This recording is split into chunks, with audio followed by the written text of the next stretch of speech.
আমি গৰু খাই আইছো খাম আমাক কোনেও ৰখাব নোৱাৰে এটো সিধা কথা জুনে নকক যে নহক মানে আমি খাম এটো সিধা কথা এই যে নেমসুৰ সভাপতিয়ে কলে যে আমি গৰু খামেই আমাক কোনে বাধা দিব নোৱাৰিব আমি গরু খামেই এই যে আমি খামেই এই কথাটোতে তো সমস্যাটো হয় তাৰমানে খামে তো ভাড়া খাদ্য খাদ্য বাধা দিবলৈ আপুনি কোনে সংখ্যালঘুৰ কাৰণে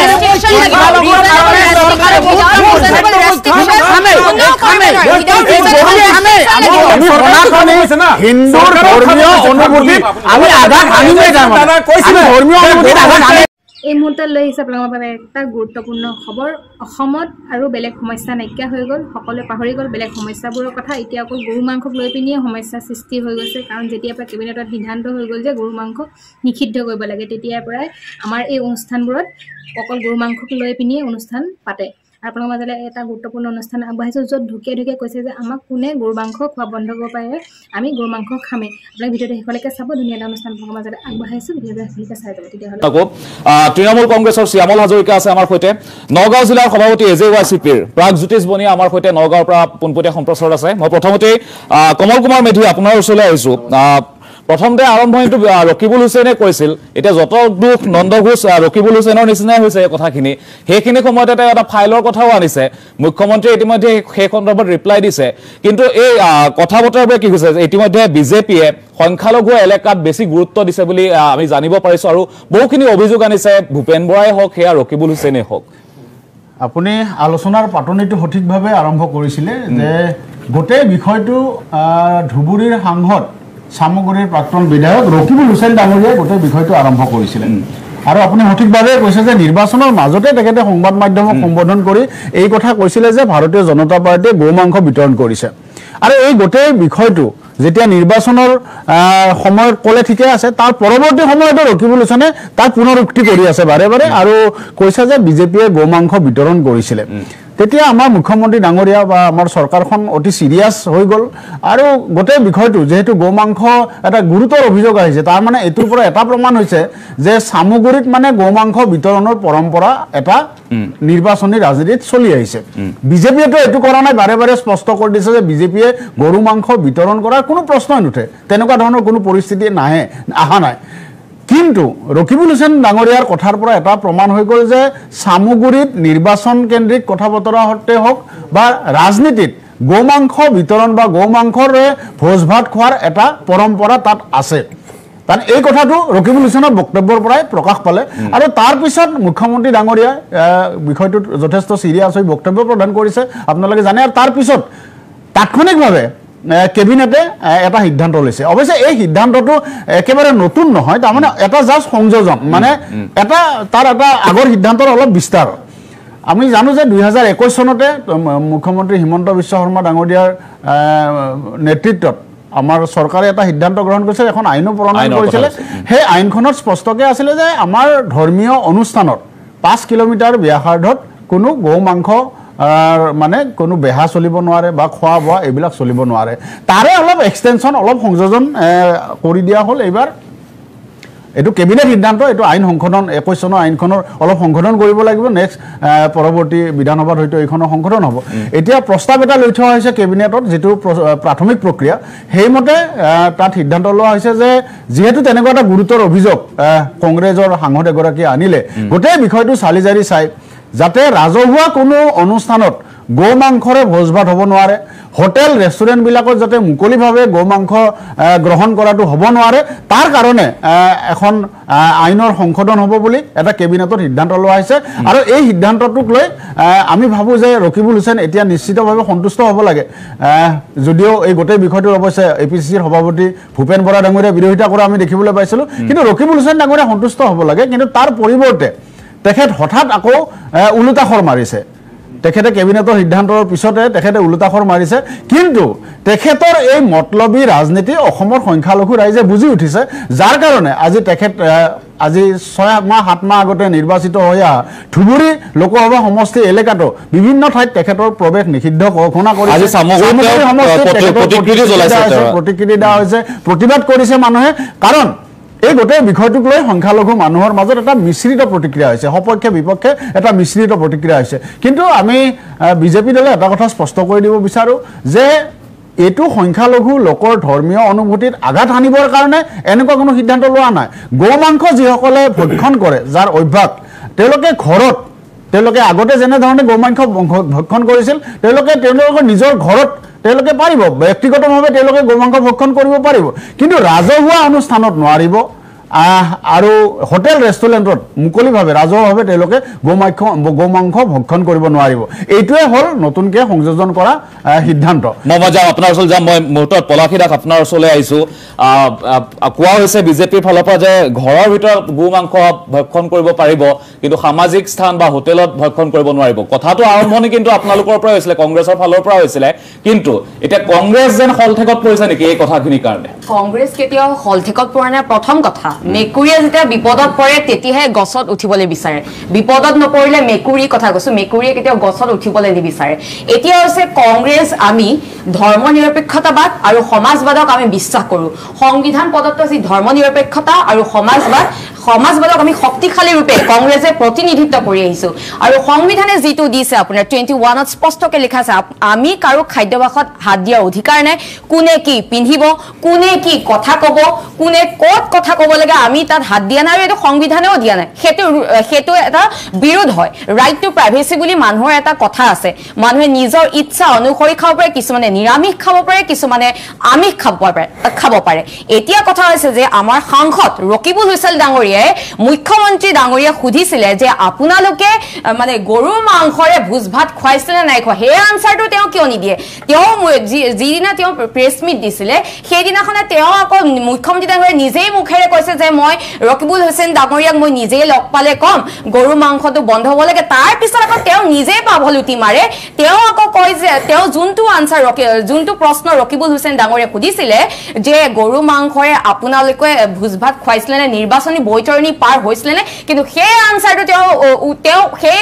প্ৰশ্নটোৰ উত্তৰ নাই তেওঁ কৈছে যে আজি যদি বিৰোধীয়ে মোক লিখি দিয়ে মই এতিয়াই মানে সিদ্ধান্ত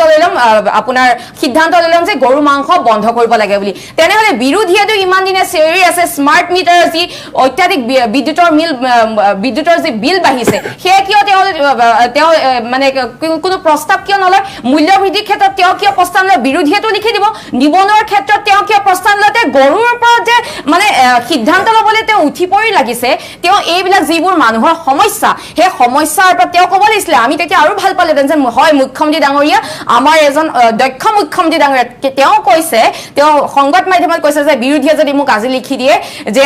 6 জনগোষ্ঠীক জনজাতিকৰণ কৰিব লাগে মই সেইটো কেন্দ্ৰত যাম কেন্দ্ৰক হেঁচা দিম কিন্তু তেওঁ কি কয় তেওঁ নিজে ইমপ্লিমেণ্ট কৰাৰ কথা কয় সময়ত কেন্দ্ৰক ছাবমিট কৰিব নোৱাৰিলে কিন্তু তেওঁ নিজে ইমপ্লিমেণ্ট কৰাৰ কথা কয় তেওঁ মুখ্যমন্ত্ৰী ডাঙৰীয়া ক'ব লাগিছিলে যে আজি যদি বিৰোধীয়ে লিখি দিয়ে স্মাৰ্ট মিটাৰ নালাগে বুলি মই এতিয়াই এইটো আলোচনা কৰিম এইটো সিদ্ধান্ত ল'ম আজি যদি বিৰোধীয়ে লিখি দিয়ে যে চিলিণ্ডাৰ মূল্য বৃদ্ধি কমাব লাগে মই আজিয়ে এইটো সিদ্ধান্ত ল'ম আজি যদি বিৰোধীয়ে লিখি দিয়ে যিসমূহ আশা কৰ্মী হওক শিক্ষক শিক্ষয়িত্ৰীৰ যিবোৰ সমস্যা আছে এই সমস্যাবোৰ সমাধান কৰিম বিৰোধীয়ে যদি আজিয়ে লিখি দিয়ে মই সীমা স্থিৰ কৰাৰ ক্ষেত্ৰতো মই কেন্দ্ৰীয় চৰকাৰৰ লগত আলোচনা কৰিম এইবিলাকে ক'ব লাগিছিলে তেওঁ যে কৈছে যে বিৰোধীয়ে যদি লিখি দিয়ে মই আজিয়ে গৰু মাংস বন্ধ কৰিম কোনোৱে কি খাই নেখায় তেওঁ ডিক্টেটৰ কেনেকৈ হ'ব তেওঁ মুখ্যমন্ত্ৰী তেওঁতো ডিক্টেটৰ নহয় ৰাইট টু প্ৰাইভেচি তেওঁ কৈছে যে ভূপেন বৰা আৰু ৰকিবুল হুছেইনৰ কথা মতে মই এই সিদ্ধান্ত নহয় ভূপেন বৰা ৰকিবুল হুছেইন ডাঙৰীয়াৰ মতে যদি সিদ্ধান্ত লয় তেন্তে বিৰোধীয়েতো আমাৰতো নেতাসকলে কৈ আছে ন যিবোৰ মৌলিক সমস্যা মানুহৰ সমস্যা সেইবিলাকৰ ওপৰত তেওঁ কিয় মাতে সেইবিলাকৰ ওপৰত সিদ্ধান্ত কিয় গ্ৰহণ নকৰে আৰু এটা কথা ঠিক আছে গো মাতা বুলি তেওঁলোকে কয় গো মাতা ঠিক আছে ভাল কথা কিন্তু মই ক'ব বিচাৰিম গো মাতা মোৰ মা নহয় কিয় চাৰিঠেঙীয়া জন্তু হয় গৰু এটা কাৰণ কিয় মোকতো গৰুৱেতো জন্ম দিয়া নাই মোক মানুহে জন্ম দিছে ঠিক আছে গো মাতা যদি ইমানে সন্মান কৰে তেন্তে গো মাতাই যে উলংগ হৈ যে ঘূৰি ফুৰে তেওঁলোকে কেবিনেটত কিয় সিদ্ধান্ত লয় গো মাতা কাপোৰ পিন্ধোৱাৰ কাৰণে সিদ্ধান্ত লওক নিজৰ এজনী মাতৃ গো মাতৃ এনেকৈ যদি ৰাস্তাত উলংগ হৈ ঘূৰি ফুৰে তেওঁলোকৰ লাজ নালাগে কেবিনেটত কিয় কাপোৰ পিন্ধোৱাৰ সিদ্ধান্ত নলয় ইমানে যদি গো মাতা সন্মান কৰে 25% গৰু আপোনাৰ দুৰ্ঘটনা পতিত হৈ মৃত্যু হয় ৰাস্তাত পৰি থাকে তেওঁ সেইবিলাক নিষ্কাশন কৰিবৰ কাৰণে কিবা ব্যৱস্থা লৈছিলে নে গৌশালাৰ কাৰণে কিবা ভাল ব্যৱস্থা লৈছিলে গৰু খাদ্যৰ কাৰণে কিবা ভাল ব্যৱস্থা লৈছিলে নাই লোৱা কিন্তু তেওঁলোকে গৰু মাংস বন্ধ কৰা লাগিছে কিন্তু গৰুৰ যে যিবোৰ মানে গৰুৰ পৰা যিবিলাক কৰণীয় আছে সেইবিলাক তেওঁ কৰিব নিবিচাৰে কিন্তু গৌ মাতা বুলি কয় কিন্তু গৌক যে সন্মান দিব লাগে নাজানে তেওঁলোকে সন্মান দিয়ে গৰু যদি ঠেঙত জোক লাগে তেওঁলোকে জোক অতৰাত ব্যস্ত এইবিলাক সৰু সৰু কাম কৰাত ব্যস্ত কিন্তু যে গৰু খাদ্যৰ কাৰণে গোশালাৰ কাৰণে তেওঁলোকৰ কিন্তু সময় নাই আৰু গৰু মানে গৰুক তেওঁলোকে কি কৈছে এতিয়া ভগৱানৰ আখ্যা দিছে ঠিক আছে গৰুক ভগৱানৰ আখ্যা দিছে গৰু মাংস খাব নালাগে য'ত যিটো সহজলভ্য হয় নহয় জানো য'ত কম মূল্য যদি প্ৰটিন থকা এটা বস্তু পাইছে তেওঁলোকে খাইছে খাব পাৰে তেওঁ কিয় ডিক্টেটৰশ্বিপ কৰিছে তেন্তেতো আপোনাৰ গাহৰিওতো আপোনাৰ ভগৱানৰ অৱতাৰ বৰা মৎস্যওতো ভগৱানৰ অৱতাৰ কাইলে যদি গাহৰিক মাতা নকওঁ বুলি কৈছে আমি গৰু মাতা কেতিয়াবা ক'লো মোক জানো গৰুৱে জন্ম দিছে গৰু চাৰিঠেঙীয়া জন্তু এতিয়া যে কাইলে কোনোবাই মাছ যদি মন্দিৰত ৰাখে মাছোতো ভগৱানৰ মানে আপোনাৰ অৱতাৰ হয় গাহৰিটো ভগৱানৰ অৱতাৰ হয় গাহৰি ভগৱানৰ অৱতাৰ হয় নে নহয় আমাৰতো লিখাই আমিতো সকলোৱে জানো তেনে যদি কোনোবাই যদি মন্দিৰ বনে তেতিয়া কি কওঁ আমি গাহৰি নাখাব মৎস্য নাখাব এতিয়া গৰু মাতা বুলি তেওঁলোকে যিখন দেশত মহিলা সুৰক্ষিত নহয় গৰু সুৰক্ষাৰ কথা ক'বলৈ আহে যিখন দেশত ৰেষ্টলাৰ সুৰক্ষা নহয় গৰু সুৰক্ষাৰ কথা ক'ব আহে চাৰিঠেঙীয়া জন্তুৰ কাৰণে যদি ইমানেই মৰম মহিলাৰ কাৰণে মৰম নাই ক'ত হ'ব মহিলাৰ কাৰণে মৰম কাৰণ মুখ্যমন্ত্ৰী মুখ্যমন্ত্ৰী ডাঙৰীয়া কৈ লওঁ মুখ্যমন্ত্ৰী ডাঙৰীয়া এদিন এটা ডাঙৰ কথা কৈছিলে কমল নাথ ডাঙৰীয়াই কৈছিলে যে আপুনি যদি হনুমান ভক্ত হয় 10 জনপদ যদি 10 জনপদ হয় দিল্লীৰ সেই জনপদটো জ্বলাই দিয়ক সেই জনপথত কোন থাকে দিল্লীৰ আপোনাৰ সোনিয়া গান্ধী থাকে সোনিয়া গান্ধী এগৰাকী মহিলা হয় এগৰাকী সাংসদ থকা এটা জাগা জ্বলাই দিব কৈছে মুখ্যমন্ত্ৰী গৰাকী এইখন চৰকাৰে মহিলাকে গৰুক প্ৰাধান্য দিয়ে মহিলা যতে মহিলা অৱস্থা যিয়ে নহওক কিয় কিন্তু গৰু সুৰক্ষা হ'ব লাগে ঠিক আছে গৰু সুৰক্ষা হ'ব লাগে কেবিনেটত এইটো সিদ্ধান্ত লওক মুখ্যমন্ত্ৰী ডাঙৰীয়াই গৰু কাপোৰ পিন্ধোৱা ব্যৱস্থা কৰক ঠিক আছে মই যাম আপোনাৰ ওচৰত মই যাম হয় বিতৰ্ক এটা হলে বেছি উপৰুৱা কথা ক'ব নালাগে গৰু আপুনি মনে আছো আপুনি মোক মাজত নামাতিব দেই আপুনি যদি মাজত মাতে ময়ো মাজত চিঞৰিম কোনেও নুশুনিব কাৰণ মোৰ মাত্ৰ বহুত চিঞৰিব পাৰো মোৰ একদম কণ্ঠ বহুত ভাল মই চিঞৰিম তেতিয়া দেই আপুনি মাজত চিঞৰিলে মই চিঞৰিম প্ৰথম কথাটো তেখেতে একেবাৰে কংগ্ৰেছৰ প্ৰতিনিধিগৰাকী উপৰুৱা কথা কৈছে একেবাৰে উপৰুৱা গৌ হত্যাৰ এই গোটেই বিষয়টো গৌ মাংস নিষিদ্ধকৰণ বা নিষেধাজ্ঞাৰ গোটেই বিষয়টো আজিৰ বিষয় নহয় যিসকলে অলপ জানে পঢ়া শুনা কৰে তেওঁলোকে জানে যে এই বিষয়ে প্ৰথম যিটো গোচৰ মহামান্য সুপ্ৰিম কোৰ্টত উঠিছিলে হেতু 1958 চনতে উঠিছিলে 1958 চনতে ভাৰতবৰ্ষৰ মহামান্য উচ্চতম ন্যায়ালয়ে এটা ৰায় দিছিলে তেতিয়া বিহাৰ প্ৰদেশৰ এটা গৌ মাংস নিষেধাজ্ঞাক লৈ এটা গোচৰ হৈছিলে তেতিয়াই মহামান্য উচ্চতম ন্যায়ালয়ে 1958তে ৰায় দিছিলে যে এটো ৰাজ্যসমূহৰ বিষয় ৰাজ্যসমূহে যদি বিচাৰে ভাৰতৰ মহামান্য উচ্চতম ন্যায়ালয়ে কৈ থৈছে 58তে যে যদি ৰাজ্যসমূহে বিচাৰে গৌ মাংসৰ ওপৰত নিষেধাজ্ঞা বা গৌ মাংসৰ ওপৰত সিদ্ধান্ত ল'ব পৰা কৰ্তৃত্ব ৰাজ্য চৰকাৰৰ থাকিব হেতু এটা ভাৰতৰ সুপ্ৰিম কোৰ্টে দিয়া ৰায়দানৰ এটা অংশ এটা বিভিন্ন ৰাজ্যত বিভিন্ন সময়ত এই কথাটো চলি আছে তাৰ পিছত কেৱল 58তে নহয় দে তাৰ পিছত আৰু তিনিটা গোচৰ হৈছে গৌ মাংসক লৈ আৰু তিনিটা গোচৰতে মহামান্য উচ্চতম ন্যায়ালয়ে একে ধৰণৰ কথা কৈছে যে এটো ষ্টেট সাবজেক্ট ৰাজ্যসমূহে বিচাৰিলে পাৰে আমাৰ অসমৰ দৰে এখন ৰাজ্যত আমি ইয়াত বহুত এটা সংবেদনশীল গোটেই বিষয়টোলৈ চলি থাকে কাৰণ ইয়াত ধৰ্মীয় আবেগ অনুভূতি ৰক্ষা কৰা সনাতনী পৰম্পৰা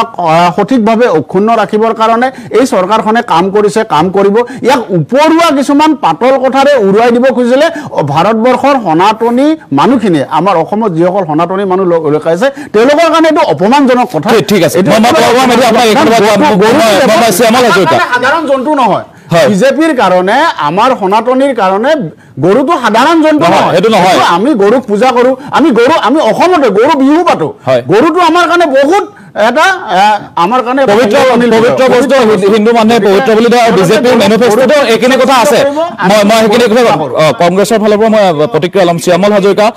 কি কয় গোটেই বিষয়গত সন্দৰ্ভত প্ৰথমতে আজি কথাখিনি শুনি এনেকুৱা লাগিলে যে অসমত আৰু কোনো সমস্যা নাই কোনো নিবনুৱা সমস্যা নাই কোনো মূল্যবৃদ্ধি নাই সব সমস্যা শেষ হৈ গৈছে অকল গৰুলৈ আমি এটা হুলস্থুল কৰি আছো আৰু দুটা আমাৰ প্ৰধান ৰাজনৈতিক দলৰ মাজত এতিয়া ভাগ বিতণ্ডা সেইটোলৈ হৈ আছে গৰুক আমি লৈ মানে গৰুক পূজা কৰিব লাগে নে গৰু কাপোৰ পিন্ধাব বা যি নহওক বা তেখেতে এটা মানে ভাগ বিতৰ্ক চলি আছে মই তেওঁলোকে এটা কথা ক'ব বিচাৰিম ঠিক আছে মই ধৰি লৈছো যে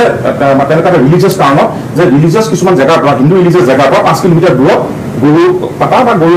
মানে অপেনলি বিক্ৰী কৰা বন্ধ আছিলে ঠিক আছে সেইখিনিলৈকে আই ৰেচপেক্ট কিন্তু তেওঁলোকে আজি নতুনকৈ এটা আইন কৰিলে যে গৰু মাংস কোনো ৰেষ্টুৰেণ্টত বনাব নোৱাৰিব, গৰু মাংস কোনো মানে ৰেষ্টুৰেণ্ট বা এনেকুৱা জেগাত কৰিব নোৱাৰিব। আজি জিএমচি অভিযান চলিছে আপোনাৰ হোটেলত, তেওঁলোকে এটা কথা কওকচোন, আমাৰ যিমানবিলাক ইণ্টাৰনেশ্যনেল ফ্লাইট আছে,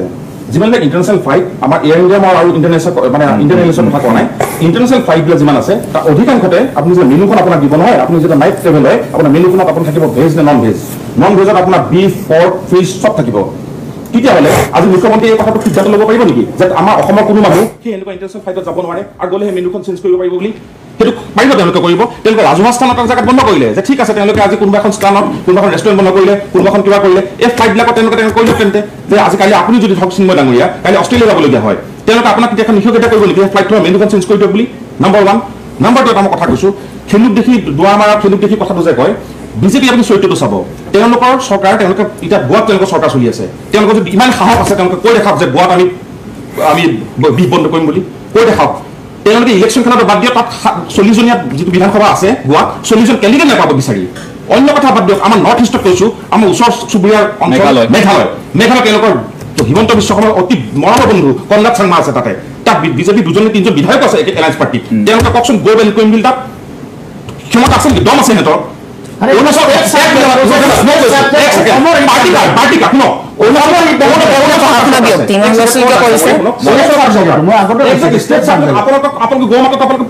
মেঘালয়ৰ মুখ্যমন্ত্ৰী হিমন্ত বিশ্ব নহয়, ঠিক আছে, গোৱাত কি হ'ল? গোৱাত আপোনালোকে একচুৱেলি নজৰ মেঘালয় নল'ব পাৰে, অসমত আপোনালোকে বেলেগ এটা কৰিব। আচ্ছা, আপোনালোকে ইউপিত বেলেগ কথা ক'ব, আপুনি ষ্টেটটো বেলেগ এটা কথা ক'ব নেকি? নেশ্যনেল পাৰ্টি সদায় ইছ্যু একে হ'ব, আঞ্চলিক দলৰ পৰা আহিছে, কিন্তু নেশ্যনেল পাৰ্টি ইছ্যু এটাই। আপুনি যদি আজি আমি কংগ্ৰেছ হাতত ইয়াত যিটো কথা ক'ব নহয়, বেংগলতো একেই, পশ্চিমবংগতো একেই, উৰিষ্যাতো একেই, আপুনি ষ্টেটটো বেলেগ বেলেগ কথা ক'ব নেকি? ইয়াত মই এটা কথা ক'ম, জামুগুৰিত কথা ক'ম বেলেগ, ইটো সমষ্টিটো বেলেগ এটা কথা ক'ম, সেনেকুৱা ধৰণৰ কথা নহয়। আৰু এই ক্ষেত্ৰত কিন্তু আমাৰ কংগ্ৰেছৰ বিশেষে বেয়া হ'ব নালাগে, মই কথা এটা কৈছোঁ, এই প্ৰসংগটো গৰু টানি এটাটোত কিন্তু মই কম বেছি পৰিমাণে মই অকণ ৰকিব হুছেইন ডাঙৰীয়াক মোক জগৰ দিম। ঠিক আছে, নিৰ্বাচন হাৰিছে, নিৰ্বাচন পিছত তেওঁৰ মৰ্মৰ টনাৰ এজন পৰাজয় হৈছে, তেতিয়া বিভিন্ন অভিযোগ দিছে যে তাত টেম্পাৰিং হৈছে, তাত ইলেকশ্যনৰ আমাৰ যিবিলাক EVM বিলাক মেনিপুলেশ্যন মানুহ ৰেগিং হৈছে, কিবা হৈছে। ইয়েছ, টু চাম এক্সটেণ্ট সেইখিনি ৰাইজে জানিব পাৰে, হয় কিছু কিছু অঞ্চলত এনেকুৱা হৈছে 300-400 পলিং হৈছে, 20টা ভোটো কংগ্ৰেছে পোৱা নাই। তেওঁলোকে চাইণ্টিফিক কথা কিছুমান কওক না। গৰু মাংসৰ কথা কিয় ৰাখি টানি আনিব লাগিলে? এই গৰু মাংস ইছ্যুটোত আজি প্ৰথম টানি তেওঁলোকে কৰিছে ন, গম পাইছোঁ, ঠিক আছে বাৰু, মই আপুনি এইটো বেয়া পাব নালাগে কথাটো। এই ইছ্যুটো ঠিক আছে, কোনোবা খালি যেনিবা ভফত তেনেকুৱা দিলে কিবা কৰিলে, সেইটো প্ৰথম কথাটো। আৰু দ্বিতীয় কথাটো আজি তেখেতে এটা ফাইলৰ কথা কৈ আছে, খুব নিৰা ফাইল এটা কথা। যদি তেওঁ সেই নিৰা ফাইলত কিবা বস্তু আছে, এজনেতো সেই এটা ফাইল দেখাই তেখেতে গৈ পেলাই বিদায় হ'লগৈ, তেখেতৰ প্ৰতি মোৰ বাৰু বেয়া ভাৱ নাই, যি নহওক। এতিয়া সেই চেম পৰম্পৰাটো লৈছে। যদি আপোনাৰ সেই ফাইলত কিবা এনেকুৱা গোপন বস্তু আছে মুখ্যমন্ত্ৰী আমাৰ হিমন্ত বিশ্ব এগেইনষ্টত, আমি TMC ফালৰ পৰা দাবী জনাইছোঁ, আপুনি অতি সোনকালে ৰাজহুৱা কৰক। অসমৰ ৰাইজে জানিব বিচাৰিছে সেই ফাইলটিৰ গোপনত কি বস্তু আছে। আৰু যদি আপুনি ৰাজহুৱা নকৰে, 26লৈকে এই ফাইলটোকে দেখাই আপুনি ব্লেকমেইলিং কৰি থাকে নহয়, তেতিয়া অসমৰ মানুহে জানিবলৈ বাধ্য হ'ব যে এইবিলাক আপোনালোকে নাটক কৰি আছে, আপুনি ব্লেকমেইলিঙৰ ৰাজনীতি কৰিবলৈ বিচাৰিছে। আৰু সেইকাৰণে হিমন্ত বিশ্ব শৰ্মাৰ লগত আপুনি এটা মিডিয়ালি কৰিছে। যদি সঁচাকৈ ফাইলত কিবা আছে, অসমৰ ৰাইজে আপোনাৰ চেনেলৰ জৰিয়তে মই আহ্বান জনাইছোঁ, সেই ফাইলটো ৰাজহুৱা কৰক। আৰু এনেকুৱা ধৰণৰ কিছুমান পাতল কথা মই উভয় পক্ষে কৈছোঁ, কমলদা বেয়া পাব নালাগে, আপুনি মই আপোনাৰ লগত ভাল নাচিনাকি বা পলাশীও মোৰ ভণ্টিৰ নিচিনা, আপোনালোকে এইবোৰ বিষয় বেলেগ কথা পাতক না, আমি বেলেগ কথা আলোচনা কৰোঁ, চিন্ময় আমি বেলেগ ইছ্যুৰ কথা পাতোঁ, আমিও কিমান কাগজ চাগজ আমি প্ৰিপেয়াৰ আপোনাৰ ওচৰলৈ যাম। বদৰুল ইছলাম ডাঙৰীয়া, নেমচুৰ সভাপতি বদৰুল ইছলাম ডাঙৰীয়া, কথাবোৰ কেনেদৰে গ্ৰহণ কৰিছে আপোনালোকে? মই দুটা বস্তুৰে কথাখিনি আৰম্ভ কৰিম। প্ৰথম কথাটো হ'ল যে মাননীয় মুখ্যমন্ত্ৰী ডাঙৰীয়া ৰকিবুল হুছেইনৰ মতে উঠা বহা কিয় কৰি আছে। 2 নম্বৰ হ'ল যে এই যে গৰু মাংসৰ এই ভিডিঅ'বিলাক কিয় কৰিব লগা হৈছে। খাদ্য কোনোবাই খুৱাইছে, যদি মই নাজানো খুৱাইছে নে নাই কমল দা, যদি মই মানি ল'লোঁ যে তেওঁলোকে বিজেপিয়ে খুৱাইছে বা কোনোবাই খাইছে, যদি খুৱাইছে কোনোবাই খাদ্য হিচাপে খাইছে, বিজেপিৰ সেইটো কেপাচিটি যে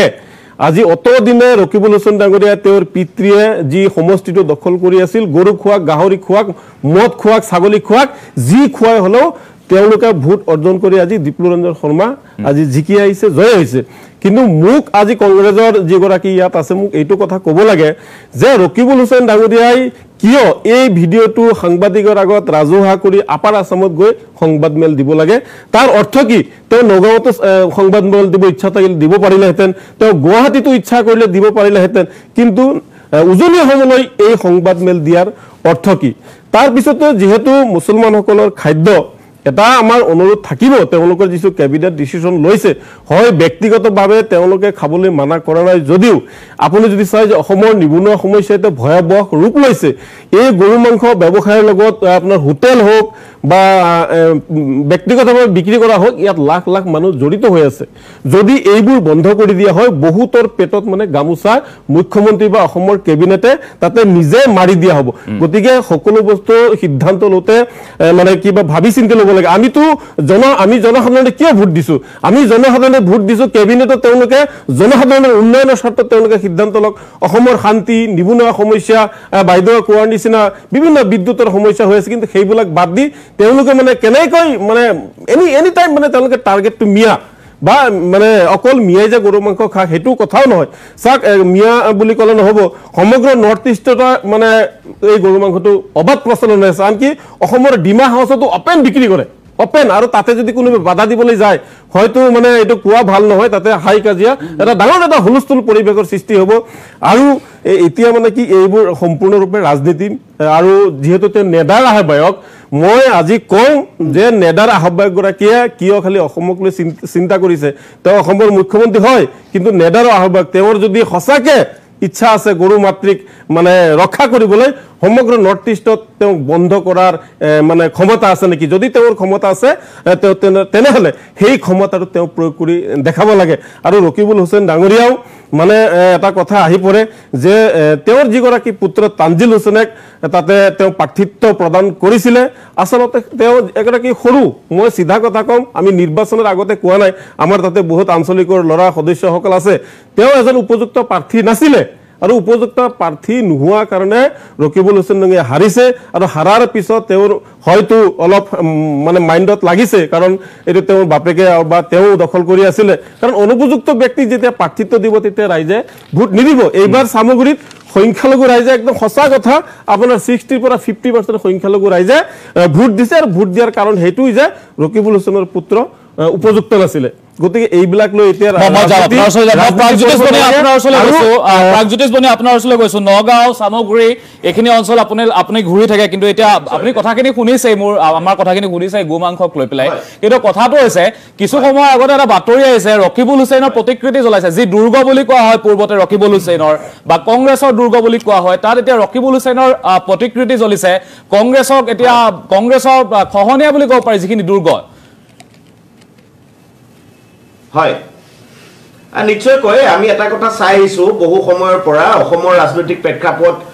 উত্তৰ পূৰ্বাঞ্চলৰ ৰাজনৈতিক প্ৰেক্ষাপট আৰু সৰ্বভাৰতীয় ৰাজনৈতিক প্ৰেক্ষাপট আৰু বিশ্বৰ ৰাজনৈতিক প্ৰেক্ষাপট কোনো স্থায়ী নহয় আপুনি যদি চাই আজি জালুকবাৰী সমষ্টিত যদি হিমন্ত বিশ্ব শৰ্মা ডাঙৰীয়াই দবদপাই আছে এটা সময়ত তেখেতৰ পতন অনিবাৰ্য হ'ব কাৰণ বহমপুৰ সমষ্টিৰ পৰা মই বিলংছ কৰোঁ সেই বহমপুৰ সমষ্টিতে একালত সবাৰকৈ অসমৰ মুখ্যমন্ত্ৰী দুবাৰকৈ হোৱা প্ৰফুল্ল কুমাৰ মহন্ত ডাঙৰীয়াকে বিজেপিয়ে টিকেট নিদিলে আৰু শেষত তেওঁলোকে বেলেগ এজনক প্ৰাৰ্থিত্ব দিলে আৰু অতি শেহতীয়াকৈ এজন বক্তাই কৈছে যে তানজিল হুছেইন ডাঙৰীয়াৰ বয়স আৰু তেখেতৰ অভিজ্ঞতাৰ জোখাৰে ৰাইজে তেখেতক নাকচ কৰিছে সম্পূৰ্ণ শুদ্ধ কথা আৰু প্ৰতিজন ৰাজনৈতিক নেতাই যদি ভাবি আছে যে তেখেতসকলৰ উত্তৰসূৰীক তেখেতসকলে ৰাজনৈতিকভাৱে পৰিপক্ক কৰি এইটো এখন মানে পাৰ্মানেণ্ট এটা ব্যৱস্থা কৰিব সেইটো কেতিয়াও অসমৰ ৰাইজে গ্ৰহণ নকৰে এইটো স্পষ্ট কথা আৰু শেহতীয়াকৈ আপোনালোকে যিখিনি কথা শুনিলো তাতে আমাৰ গো মাংস কথাখিনিও আহিছে আৰু তাতে আমি ক'ব বিচাৰিছে গৰু এতিয়া এটা ৰাজনৈতিক জন্তু হৈ পৰিছে যিটোৰ কাৰণে আমি অসম জাতীয়তাবাদী যুৱ ছাত্ৰ পৰিষদৰ ৰাইজক আমি সজাগ আৰু সচেতন কৰি আছো যে গৰু মাংসৰ এতিয়া আৰু বিষয় নহয় গৰু মাংসৰ দাম কিমান সেইটোহে প্ৰকৃত বিষয় প্ৰতি কেজি ছাগলী মাংসৰ দাম কিমান সেইটোহে আজি তাৰিখত চৰ্চা হোৱাৰ বিষয় প্ৰতি কেজি মুৰ্গী মাংসৰ দাম কিমান লোকেল আৰু ব্ৰইলাৰ দাম কিমান সেইটোহে বিচাৰ্য হোৱাৰ বিষয় আৰু তাৰোপৰি আজি অসমৰ প্ৰতিখন বাতৰি কাকতত আপুনি চাইছে চাগে পুৱা বেলাই প্ৰতি প্লেট কণী যি আমি কণী খাব লাগে ন্যূনতম প্ৰটিন পাবৰ কাৰণে আমিও খাওঁ আমাৰ পৰিয়াল পৰিজনে খায় সেই প্ৰতি প্লেট কণীত 20 পৰা 25 টকা হাৰত বৃদ্ধি হৈছে এইটো অসম জাতীয়তাবাদী যুৱ ছাত্ৰ পৰিষদে পূৰ্বৰ পৰাই চৰকাৰখনৰ যিবোৰ প্ৰকৃত অৰ্থত কাম কৰিব লাগে জনজাতিকৰণৰ কাম কৰিব লাগে অন্যান্য মূল্য বৃদ্ধি ৰোধ কৰিব লাগে দেশত এতিয়া আজি আৰু এটা কথা গম পাইছো যে 282 বিধ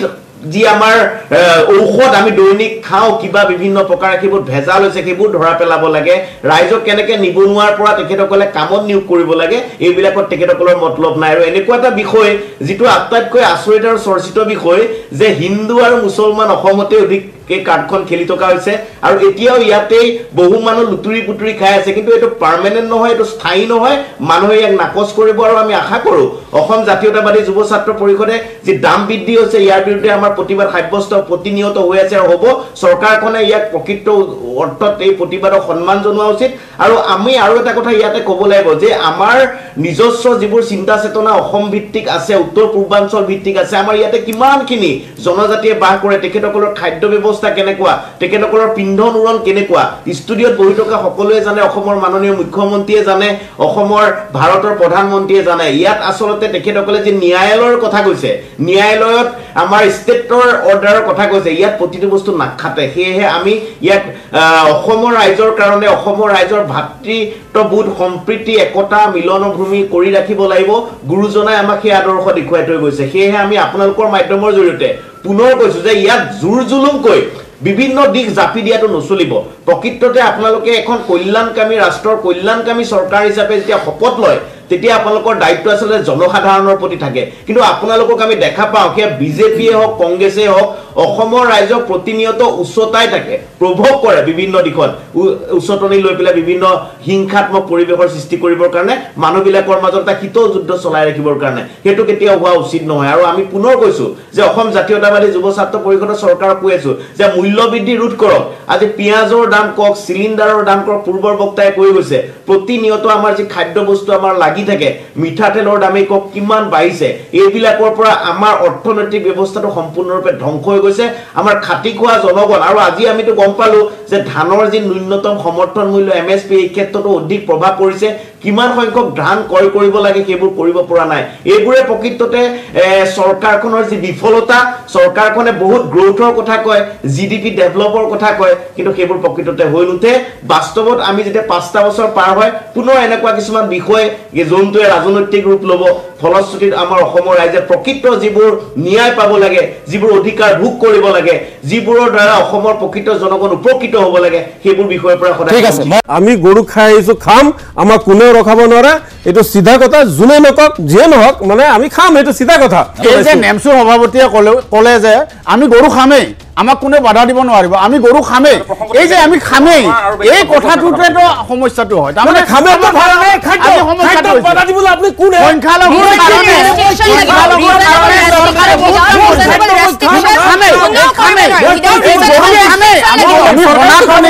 হিন্দুৰ ধৰ্মীয় অনুভূতিত আমি আঘাত আনিমেই যাম ধৰ্মীয়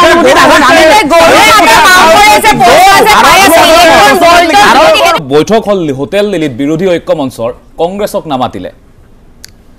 চক কংগ্ৰেছৰ লগততো নাই বুলিতো কোৱা নাই কংগ্ৰেছক নামাতিলে কথাটো ক'লে ভুল হ'ব আপুনি তেনেকে ক'লে কংগ্ৰেছকতো কংগ্ৰেছ নাই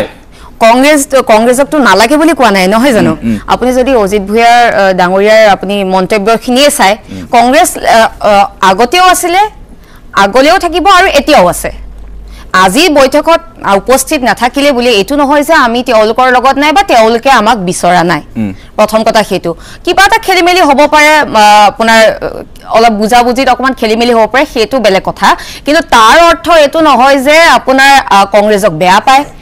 পায় কাৰণে মতা নাই হেতু নহয় কংগ্ৰেছে আজি বৈঠকনৰ উপস্থিত নাই হয় হেতু হয় কিন্তু ইয়াৰ অৰ্থ এটো নহয় যে আমি একেলগে নিৰ্বাচনী বৈতৰণি পাৰ নকৰিম আমি একেলগে জুস নিদিম তাৰ কোনো মানে হেতু মিনিং আপুনি উলিয়াবগে নোৱাৰিব প্ৰথম কথা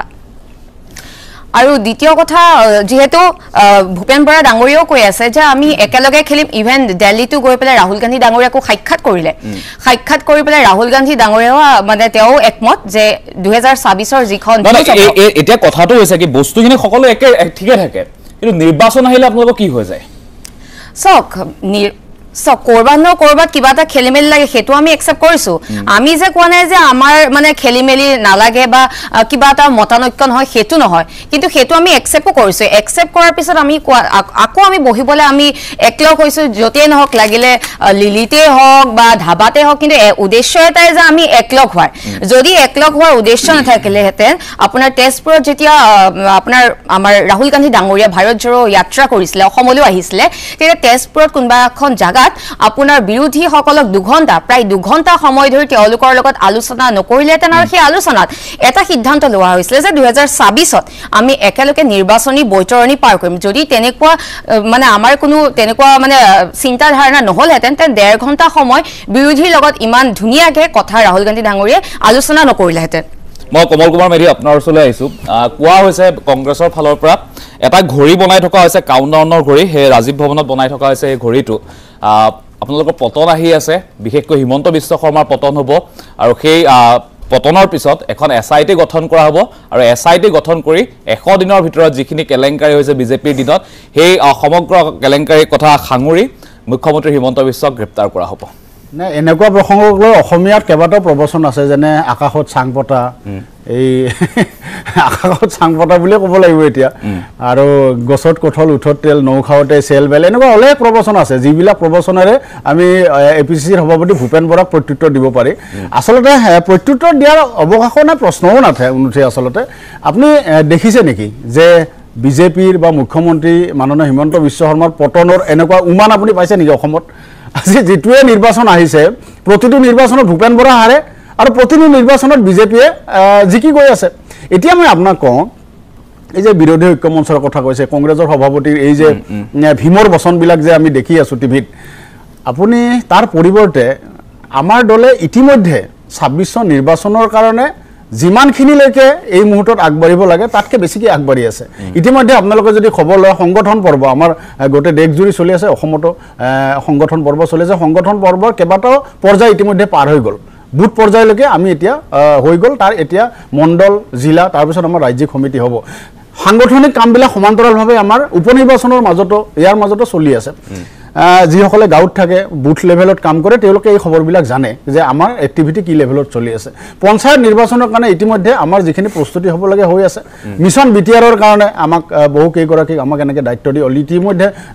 মিছন বিটিআৰৰ কাৰণে কাম কাজ আৰম্ভ হৈ আছে আমি সময়তকৈ আগবাঢ়ি গৈ আছোঁ আৰু কংগ্ৰেছ আপুনি আচৰিত হ'ব সিদিনা এটা মই আমাৰ ভীমৰ ভাও দি থকা ভূপেন বৰা ডাঙৰীয়া এটা বাইটত দেখিলোঁ যে তেওঁলোকে উপনিৰ্বাচনৰ পৰ্যালোচনা কৰিব 13-14 ডিচেম্বৰত 13-14 ডিচেম্বৰত উপনিৰ্বাচনৰ পৰ্যালোচনা কৰিম বুলি কৈছে আমাৰ কিমানটা ষ্টেপ ইতিমধ্যে আগবাঢ়ি গুচি গ'ল গতিকে সেইকাৰণে বিৰোধীৰ এই ধৰণৰ যিবিলাক কথা কংগ্ৰেছ লগত থাকিব নাথাকিব এই কথাবিলাকক লৈ আমি নিশ্চিতভাৱে আমি এইবিলাক ফ'ল' কৰি থাকোঁ কিন্তু আমাৰ ইয়াক লৈ বিশেষ মূৰ ঘমাবলগীয়া নাই আৰু এটা কথা আপুনি দেখিব যে বিৰোধী দলবিলাকৰ মাজৰ যিটো একতা আপুনি কোৱাটোৱে হয় যে নিৰ্বাচনৰ আগলৈকে বহুত কথা কোৱা হ'ল নিৰ্বাচনৰ পিছত তেওঁলোকে লগ লাগিব নালাগে আৰু মই এটা কথা দেখিলোঁ লগ লাগিব নোৱাৰিলে এটা কথা দেখিলোঁ 18টা ৰাজনৈতিক দল মিলি অসম গঠন হৈছিলে বুলি তেওঁলোকে সংবাদ মাধ্যমত দিছিলে সকলো দলৰ নাম নাজানো কিন্তু 18টা বুলি কৈছিলে তাৰমানে কংগ্ৰেছক বাদ দি 17টা ৰাজনৈতিক দল আছিলে কংগ্ৰেছ আৰু বাকী 17টা অন্যান্য বিৰোধী ৰাজনৈতিক দল মিলি অসম 17টা ৰাজনৈতিক দলে মাত্ৰ এটা সিট বিচাৰিছিলে সেইটো সিটো কিন্তু কংগ্ৰেছে নিদিলে গতিকে তেওঁলোকে আজি কংগ্ৰেছক বাদ দি হোটেল লিলিত বহা বাতৰি এইমাত্ৰ পালোঁ তেনেকুৱা তেওঁলোকৰ মাজত এই কথাবিলাক চলি আছে চলি থাকিব কিন্তু ভাৰতীয় জনতা পাৰ্টীয়ে নিজৰ পদ্ধতিৰে আমাৰ সংগঠনৰ বিস্তাৰৰ কাম চলিছে 26 নিৰ্বাচনৰ কাৰণে আগন্তুক পঞ্চায়ত নিৰ্বাচন বিটিআৰৰ নিৰ্বাচনৰ কাৰণে ইতিমধ্যে আমাৰ প্ৰস্তুতি সম্পূৰ্ণ হৈছে আৰু আপোনালোকে যদি বুথ পৰ্যায়ত আপোনালোকে পৰ্যালোচনা কৰে বা খবৰ লয় আপোনালোকে এই কথাবিলাক গম পাব মই আপোনাৰ এই প্ৰশ্নটোৰ উত্তৰ দিলোঁ 2 নম্বৰ কথা এটা কওঁ গো মাংসক লৈ মই শেষ কৰিম আৰু মাত্ৰ জাষ্ট 1 মিনিট মই এইটো সুধিব কৈছিলোঁ আপোনাক এই গো মাংস প্ৰসংগ বা এই ফাইলৰ ৰাজনীতিয়ে 2026 নিৰ্বাচনটোত কি প্ৰভাৱ পেলাব মানে গো মাংসৰ ক্ষেত্ৰত মই এটা কথা কওঁ যিসকল ব্যক্তি আমিতো ষ্টুডিঅ'ত সকলে ৰাজনৈতিক দলক প্ৰতিনিধিত্ব কৰিছোঁ ৰাজনৈতিক দল বা কোনো সংগঠনক প্ৰতিনিধিত্ব নকৰা যিসকল নিৰপেক্ষ মুছলমান বুদ্ধিজীৱী আছে তেওঁলোকৰ বহুতৰ লগত মই ব্যক্তিগতভাৱে কথা পাতিছিলোঁ এইকেইদিন তেওঁলোকে লেখা মেলাও কৰিছে ছ'চিয়েল মিডিয়াত বিভিন্ন ঠাইত তেওঁলোকৰ কথাৰ পৰা এটা কথা গম পাইছিলোঁ নিৰপেক্ষ যিসকল মুছলিম বুদ্ধিজীৱী তেওঁলোকে এটা কথা কৈছে যে ইছলামত গৰুক লৈ ইমান কোনো কথা নাই ইছলামৰ যিটো পীঠস্থান মূল আৰবতো গৰু কুৰবানী দিয়াৰ গৰু কোনো সম্পৰ্ক নাই কোনো সম্পৰ্ক নাই ইছলামৰ মূল যিটো কোৰ তেওঁলোকৰ ইছ্যু তেওঁলোকৰ কোৰ যিবিলাক ধৰ্ম পালনৰ নীতি নিয়ম তাত গৰুৰ প্ৰসংগ মুঠেও নাই আনকি হজৰত মহম্মদ ডাঙৰীয়া তেখেতে কি কয় তেওঁলোকৰ নবীজি তেওঁ গৰু কুৰবানী দিয়াৰো কোনো তথ্য কতো নাই আনকি হাদিছত লিখা আছে এটা কথা স্পষ্টকে লিখা আছে যে প্ৰতিবেশী যিসকল নেইবাৰ প্ৰতিবেশীসকলৰ স্বাৰ্থ ৰক্ষাৰ কাৰণে ইছলামৰ প্ৰত্যেকজন ইছলাম ধৰ্মী মানুহে গুৰুত্ব দিব লাগিব যত্ন ল'ব লাগিব এতিয়া মই ভাৰতবৰ্ষৰ পটভূমিত কথাটো হ'ল এনেকুৱা য'ত ইছলামৰ মূল ঠাইবিলাকতে গৰু কুৰবানীৰ কোনো ব্যৱস্থা নাই তাত উট কৰবাত ডুম্বা কৰবাত ছাগলী এই ধৰণৰ বিভিন্ন ধৰণৰ কুৰবানী দিয়াৰ ব্যৱস্থা আছে ভাৰতবৰ্ষত গৰুক লৈ কিছুমান সংখ্যালঘু ৰাজনৈতিক নেতা কিছুমান সংখ্যালঘু সংগঠনৰ মানুহে ইমান বেছি কিয় গৰুক লৈ এগ্ৰেছিভ হৈ থাকে তাত আকৌ হাত উজান দি থাকে কংগ্ৰেছ দলে কি কাৰণে তাৰ কাৰণটো যদি চাই আপুনি এটা কথা লক্ষ্য কৰিব যে পৃথিৱীৰ বাকী দেশবিলাকত ইছলামটো হিন্দু ধৰ্মতকৈ ইছলামৰতো বেলেগ বহুত বেছি দেশত আছে তাত গৰুক লৈ যদি কোনো কথা নাই ভাৰতবৰ্ষত গৰুক লৈ কিয় তেওঁলোকে ইমান কিয় ব্যস্ত হৈ থাকে তাৰ কাৰণটো হ'ল আমাৰ সনাতনী পৰম্পৰা মতে আমাৰ হিন্দু ধৰ্মত গৰুক গো মাতা হিচাপে কয় কিছুমানৰ কাৰণে এইটো জন্তু আমাৰ কাৰণে গৰু কেৱল এটা সাধাৰণ জন্তু নহয় গৰুক পূজা কৰা হয় অসমীয়া পৰম্পৰাটো গৰুক বিহু পাতো প্ৰথম দিনাই গৰু বিহু পাতো অৰ্থাৎ গৰুটো আমাৰ কাৰণে কেৱল এটা জন্তু নহয় আমাৰ কাৰণে মই কথাটো কৈছো এতিয়া ভাৰতবৰ্ষত গৰুৰ মাংসক লৈ ইমান বিতৰ্ক হয় কথাটো হ'ল যে তেওঁলোকে ইছলামত থকা যে তেওঁলোকৰ আমাৰ নেইবাৰ প্ৰতিবেশী অৰ্থাৎ ইছলামৰ প্ৰতিবেশী বুলি আমাৰ হিন্দু তেওঁলোকৰ ধৰ্মীয় অনুভূতিত আঘাত আনিবৰ কাৰণে তেওঁলোকে ব্যৱস্থা ল'ব নালাগে এইটো হাদিছত আছে কিন্তু তেওঁলোকে এই কথাটো বেছিভাগ মুছলমান ধৰ্মীয় নেতাই এইটো মানি ল'ব নোখোজে বৰং তেওঁলোকে আমি যে পূজা কৰোঁ গৰুক লৈ তেওঁলোকে গৰু কথাটোতে বেছিকে আমি এইটো কথা মানি নল'ম আপোনাক পুনৰ সুধিছো মই সুধিব বিচাৰিছো সন্মানীয় বক্তাগৰাকীক যে বৰ্তমান গৰুৰ গাখীৰৰ সমবায় ভিত্তিত অসমত কিমান লিটাৰ উৎপাদন হৈ আছে আপোনালোকৰ হাতত তথ্য আছেনে বা সেই উৎপাদন বঢ়াবৰ কাৰণে আপোনালোকৰ কি ব্যৱস্থা আছে আপুনি এবাৰ নগাঁওলৈ আহিব নগাঁও সোমাওতে বাইপাছৰ পৰা খেনচোৱাতে এখন আমাৰ দুগ্ধ পাম আছিলে সেই দুগ্ধ পামখন আজি এৰাপলিয়া এৰাবাৰীত পৰিণত হ'ল আমি অসম জাতীয়তাবাদী যুৱ ছাত্ৰ পৰিষদে বহুতবাৰ স্মাৰক পত্ৰ দিলো কংগ্ৰেছ হওক বিজেপি চৰকাৰক হওক অসমৰ বিভিন্ন মাধ্যমেৰে আমি দিলো কিন্তু কোনো ধৰণে আপোনালোকে সেইবোৰ ডেভেলপমেণ্টৰ কাম নকৰিলে আমাৰ অঞ্চলত যিমানবোৰ গোপালক আছিলে সেই গোপালক বিলাকৰ অৱস্থা ইমানে তথৈবচ আৰু কোনো ধৰণৰ তেখেতসকলৰ প্ৰক্ৰিয়াকৰণ নথকাৰ কাৰণে আজি প্ৰকৃততে গৈ পেলাই সেই গৰুবিলাক বিক্ৰী কৰিব লগা অৱস্থা হ'ল আপোনালোকে আসলতে চৰম লাজ পাব লাগে সন্মানীয় বক্তাগৰাকী আপোনাৰ বহুত কথা শুনিছো কিন্তু আপুনি বাস্তৱলৈ আহক আহি খেনচোৱা ওচৰৰ দুগ্ধ উন্নয়ন পামখন এবাৰ চাওক নগাঁৱৰ আজি কি তাৰিখত আছে একো নাই তাত বিয়াগম অফিচাৰ আছে কিন্তু তাত কোনো ধৰণৰ প্ৰডাকশ্যন নহয় আৰু গৰুক আমি যিটো মৰ্যাদা দি আহিছো পূৰ্বৰে পৰাই মানুহৰ যেতিয়া প্ৰবজনৰ সময় পাই গৰু আছে গৰুৱে আমাক বিভিন্ন ধৰণে সহায় কৰাৰ কাৰণে আপোনালোকে গৰুক মাতা হিচাপে কয় বুলি পেলাই বিভিন্নজনে কয় কিন্তু প্ৰকৃততে গৰুৱে আজি তাৰিখত কিমান পৰিমাণে সহায় কৰি আছে মানুহক আপোনালোকে এবাৰ পথাৰলৈ যাব পথাৰত এতিয়া গৰুৰে হাল নাপায় এতিয়া পথাৰত ট্ৰেক্টৰ আহি গ'ল কাল্টিভেটৰ ৰোটাভেটৰ তাতকৈ অত্যাধুনিকভাৱে ধান কটা থ্ৰেছ মেচিন আহি গ'ল ধান মৰণা মৰা আৰু পেডি পেন্থাৰ আহি গ'ল ধান ৰুবৰ কাৰণে সেয়ে মহোদয় এতিয়া আপোনালোকে কথাবোৰ নতুনকৈ চিন্তা কৰক গৰু মাংস বা গৰুৰ ইছ্যুটো লৈ এটা সাংঘাতিক ধৰণৰ বিভ্ৰান্তি চলি থাকে মূল কথাবিলাকলৈ কোনো মূল কথাবিলাক আলোচনা নকৰে এই যিবিলাক সাম্প্ৰদায়িক ৰাজনীতি কৰা বিশেষকৈ ইছলামক লৈ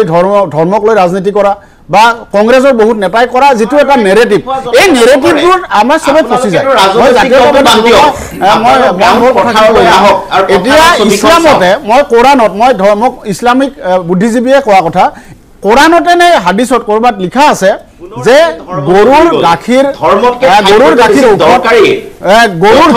চাউল কথা গৰুৰ মাংসৰ বিষ গৰুৰ মাংসৰ চাউল কথা এইবিলাক ইছলামৰ কিন্তু তাৰ পিছতো এটা বিভ্ৰান্তি এটা এনেকুৱা ধৰণৰ নেৰেটিভ ভাৰতবৰ্ষত প্ৰতিষ্ঠা কৰা হ'ল যে গৰু নাখালে গৰুৰ মাংস নহ'লে অৰ্থনীতি হে গৰু মাংস নাখালে পাতিব লাগিব কথাখিনি পাতিব লাগিব মই এটা বিৰতি ল'ব লাগিব কমল কুমাৰ মেধি আটাইকেইজনৰ ওচৰলৈ আহিম মই এই মুহূৰ্তত নেমছৰ সভাপতি বাহাৰুল ইছলাম ডাঙৰীয়া আপোনাৰ ওচৰলৈ আহিছোঁ যি ৰাজনীতি কৰা হৈছে গো মাংসকে অনা হৈছে বা এতিয়া দেখা গৈছে বিজেপিয়ে সংখ্যালঘু অঞ্চলসমূহতো টাৰ্গেট কৰিছে যিটো আগতে দেখা পোৱা নাছিলো আমি মিয়াৰ ভোট নালাগে বুলিয়ে কৈ দিয়ে এই সংখ্যালঘু মানুহখিনিক লৈ যিটো ৰাজনীতি চলি আছে সেই সন্দৰ্ভত আপোনাৰ কেনেকুৱা মতামত নাই অলপ আগতে আমাৰ কমল মেধি দ্বাৰাই কৈ গৈছে যে আৰবিয়ান কাণ্ট্ৰিবিলাকত তেওঁলোকে গৰু নাখায় আচলতে আৰবিয়ান কাণ্ট্ৰিবিলাকত আচল কথা গৰু নাপায় আৰু ভাৰতবৰ্ষত গৰুটো মানে দাম কম বা বেছি পায় আৰু গৰু যদি নাথাকে অকল যে মুছলমানৰ ক্ষতি হ'ব সেইটো নহয় আপুনি আপাৰ আছামৰ বজাৰবিলাকত যাব সমগ্ৰ নামনি অসমৰ মানুহবিলাকে আমাৰ মুছলিম মানুহবিলাক বেছি আছে তাৰ পৰা গৰুবিলাক কিনি আনে আৰু সেই আপাৰ আছামৰ মানুহবিলাকে আপোনাৰ গৰু বিক্ৰী কৰি কাৰোবাৰ বিয়া দিয়ে কাৰোবাৰ স্কুলৰ এডমিশ্যনৰ ফিজ দিয়ে মানে যিকোনো প্ৰয়োজনত এই গৰু বিক্ৰী কৰি তাতে তেওঁলোকে মানে নিজৰ উপাৰ্জন কৰে এতিয়া সেই গৰু যদি অসমত বন্ধ হৈ যায় তাই কিন্তু অকল মুছলমানৰ যে ক্ষতি হ'ব সেই নহয় মুছলমানৰ ক্ষতি একোৱেই নহয় গৰু যদি নাখায় কি হ'ব একো নহয় এতিয়া আচল কথা হ'ল যে আমাৰ এইটো মৌলিক অধিকাৰ আমাৰ নৈতিক অধিকাৰ আমি গৰু খাই আহিছোঁ খাম আমাক কোনেও ৰখাব নোৱাৰে এইটো সিধা কথা যোনে নকক আমি কেবিনেটত সিদ্ধান্ত ল'বলৈ আমি কাকো দিল্লীত পঠোৱা নাই মুখ্যমন্ত্ৰী আমি খাম নাই না যিয়ে নহওক মানে আমি খাম এইটো চিধা কথা গতিকে মই মানে স্পষ্টকৈ ক'ব বিচাৰোঁ আৰু আহ্বান জনাব বিচাৰোঁ যে শেহতীয়াকৈ তেওঁলোকে যিটো সংযোজন কৰিলে এই সংযোজনটো তেওঁলোকে কেবিনেট বা চৰকাৰখনে পুনৰ বিবেচনা কৰিব লাগে আৰু যিসকলে এতিয়া ভয়ত গৰু মাংস বিক্ৰী বন্ধ কৰি দিছে এই ব্যৱসায়ীসকলক আনি তেওঁলোকক ব্যৱসায়ৰ কাৰণে লগাব লাগে নহ'লে কিন্তু নিবনুৱা সমস্যা অতিকৈ বাঢ়িব আৰু দ্বিতীয়তে ক'লে যে আপুনি সংখ্যালঘু চাওক ভাৰতবৰ্ষ স্বাধীন হোৱাৰ পিছৰে পৰা অসমত সংখ্যালঘু লোকসকলক লৈ কংগ্ৰেছ বিজেপি AIUDF আৰু সকলোৱে মানে অগপ সকলোৱে মাত্ৰ ৰাজনীতিৰ খেল খেলি আহিছে ভোটৰ সময়ত মৰম বিজেপিও কৰে কংগ্ৰেছে কৰে কংগ্ৰেছেতো স্বাধীনতাৰ পিছৰ পৰা তেওঁলোকে ভয়ভীতে ৰাজনীতি কৰি আহিছে বাংলাদেশী ৰাজনীতি কৰি আহিছে ভোটাৰৰ ৰাজনীতি কৰি আহিছে ডিটেনশ্যন কেম্প পৰ্যন্ত বনাই লৈ আহিছে আৰু যেতিয়া এই বিজেপিৰ সময়ত দেখিব ইলেকশ্যন অহাৰ লগে লগে মিয়াতকৈ খাছ মানুহ কোনেও নাই যোৱাবাৰ মুখ্যমন্ত্ৰী মহোদয় দেখা পাইছো লাহৰিঘাট গৈছে দলগাঁও গৈছে ৰূপহী গৈছে য'ত সংখ্যালঘু অঞ্চল আছে ততেই গৈছে সৰু সৰু টুপি পিন্ধা মুছলিম ল'ৰাবিলাকক লৈ তেওঁ ঘূৰি ফুৰিছে কিন্তু যেতিয়া নিৰ্বাচন পাৰ হৈ যা মিয়াৰ ওপৰত কেনেকৈ মানে অত্যাচাৰ কৰিব কেনেকৈ উচ্ছেদ কৰিব কেনেকৈ মিয়াৰ ওপৰত নানা ধৰণৰ কাম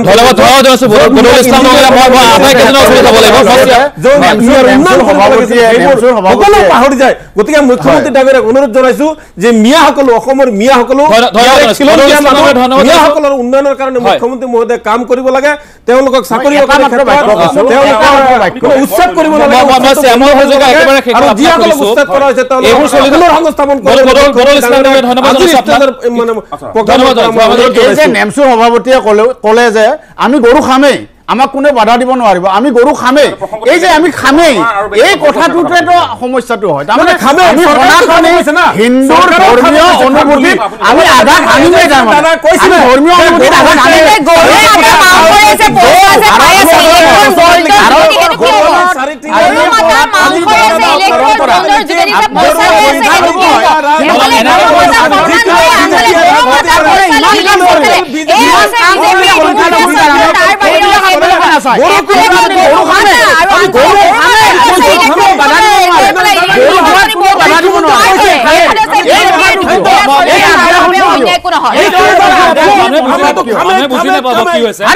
খামেই বুলি কোৱা কথাটো এই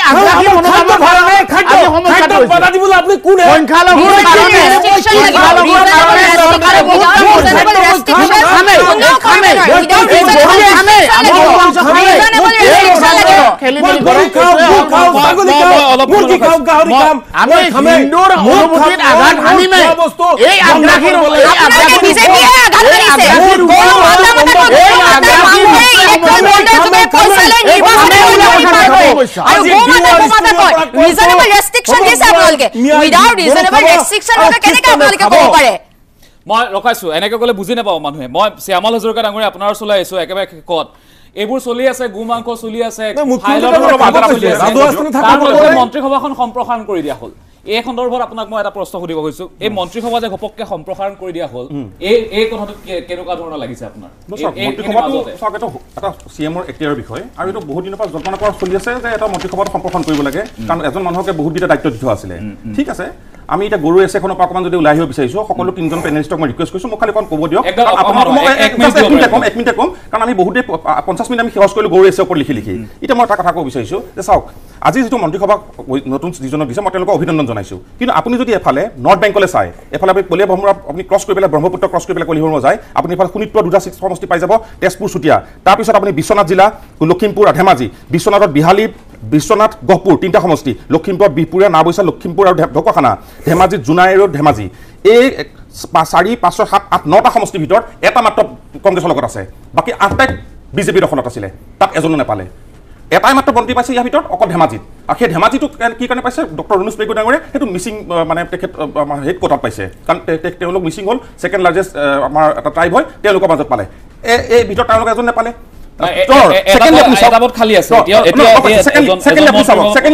বহুতে কালি উৎফুল্লিত কৰিছে বৰা সকলক মই কৈছোঁ আপোনালোক উৎফুল্লিত কৰিছে যে আপোনালোকক 2জন মন্ত্ৰী দিছে কিন্তু চাওক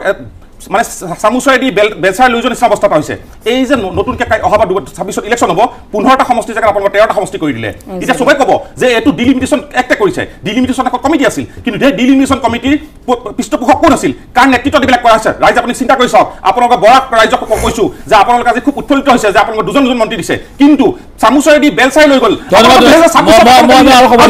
20 ছেকেণ্ড এটা জাষ্ট এটা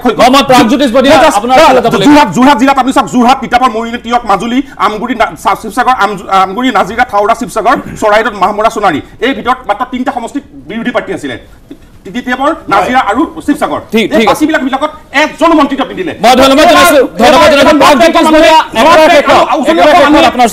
উজনি অসমৰ মানুহে 26ত নৰ্থ বেংকৰ মানুহে 26ত বিজেপি এখন কৰি দিব ঠিক আছে 26ত বিজেপি ভোট নিদিব আপোনালোকৰ তৃণমূলৰ চৰকাৰ হ'লে এই ঠাইবিলাকত আপোনালোকে মন্ত্ৰিত্ব দি দিব ঠিক আছে মই প্ৰাগজ্যোতিষ বনিয়া একেবাৰে শেষত আপোনালোকে চৰকাৰ নহয় বুলি ক'লে আপুনি আপোনালোকে এই চব জাগাত মন্ত্ৰিত্ব দিব চবতে মন্ত্ৰিত্ব দিব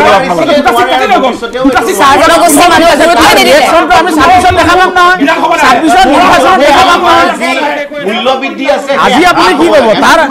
প্ৰতিক্ৰিয়া তাৰ ৰিজাল্টটো 26ত দেখা গৈছে 26ৰ নিৰ্বাচনত দেখা যাব আপুনি